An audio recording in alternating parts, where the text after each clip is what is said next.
शाम के समय अगर आप झीलों की नगरी के ओल्ड सिटी में प्रवेश करेंगे तो कितनी भीड़ हो सकती है। ये देखो चारों तरफ जाम है, जाम ही जाम है। हमको फ़ायदा ये है कि जब छोटी गलियों से निकल जाते हैं, क्योंकि इतना जाम रहता है कि पूछो मत। ये अपन को पतली गली से निकलने में ही ज़्यादा फ़ायदा है। ये देखो ये भाई साहब भी पतली गली में जाएंगे, खुद भी फंसेंगे और हमें भी फंसाएंगे।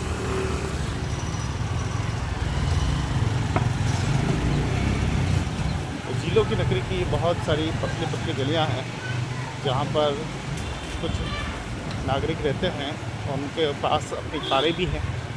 फिर कुछ लोग रात को लेके आते हैं, सिटी के बाहर रखते हैं, फिर अंदर लानी पड़ती क्योंकि तकलीफ़ बहुत ज़्यादा है, गाड़ी रखने की जगह इतनी है नहीं। तो सोचो प्राचीन काल में तो यहाँ हाथी, ऊँट, घोड़े वो सब दौड़ा करते थे। किस गली से कौन सा घोड़ा दौड़ कर आ रहा है, उसके तो ब्रेक भी नहीं होते थे, न तो वो ब्रेक लगा सकता था उसको रोकने के लिए, तो वही लगाम खींचनी पड़ती थी। ऐसा झीलों की नगरी का दृश्य है। अब आप सोचिए कि उस ज़माने में क्या कुछ हालचाल रहे होंगे।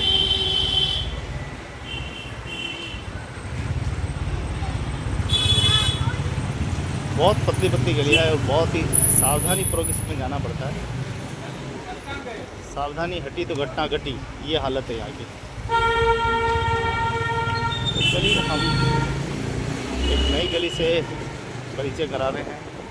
मैं हमेशा नहीं अलग अलग गलियों में जाता हूँ ताकि जयपुर की छोटी छोटी गलियाँ जिनको शायद आप पहचानते हैं, और पहचानते हैं तो कितना पहचानते हैं तो वो भी आप ज़रूर बताएं। ठीक बहुत पतली गली है। इन गलियों में बहुत कम भीड़ रहती है, लेकिन अगर गलती से ऑटो अगर आ गया तो फिर गए काम, फिर आप निकल नहीं सकते। तो ये माहेश्वरी भवन है, मतलब श्रीनाथ जी का ये पूरा मंदिर परिसर है, पूरा श्रीनाथ जी भगवान का।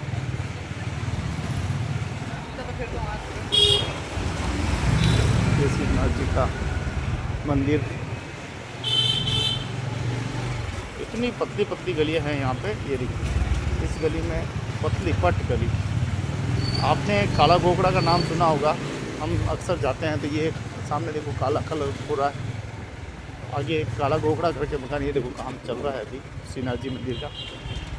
लेकिन ये है कि कोई सामने नहीं आए तो, बाकी तो दृश्य बता ही नहीं सकते। सामने कोई ऑटो या कुछ ऐसा कुछ आ गया तो भाई साहब गए काम से, फिर वीडियो कुछ नहीं बनने वाला। ये काला गोकड़ा ये आ गया, ये यहाँ का प्रसिद्ध है काला गोकड़ा। इसे हम काला गोकड़े वाला मकान कहते हैं, और पता नहीं नाम तो कोई अलग होगा। तो यहाँ से थोड़ा ध्यान रखना पड़ेगा।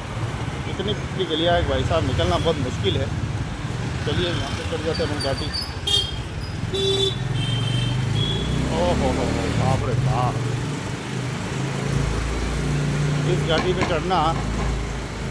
साइकिल लेके आते थे बचपन में तो भाई साहब यहाँ से टूट जाते थे, हम भी टूटते थे, हमारी गाड़ी भी, साइकिल भी टूटती थी। कभी कभी तो आगे ऐसे ठुकते थे कि साइकिल को उठा के ले जानी पड़ती थी। ये हालत हमारी हो जाती थी। बचपन की बहुत सारी यादें आती है, और ये सारी गलियाँ एक दूसरे से कनेक्ट है, कहीं ना कहीं ये गलियाँ निकलती हैं। अगर सही सलामत रहे तो हम गनगोल घाट तक पहुँच सकते हैं। कोई बीच में अगर रुकावट बना तो फिर हम रुक जाएंगे, फिर हम नहीं जा पाएंगे। तो देखो पतली पतली गलियाँ हैं और बिल्कुल पतला सा यहाँ पे नज़ारा है। मतलब यहाँ से निकलना चुनौती है भाई साहब। पहुँच गए जगदीश मंदिर के सामने।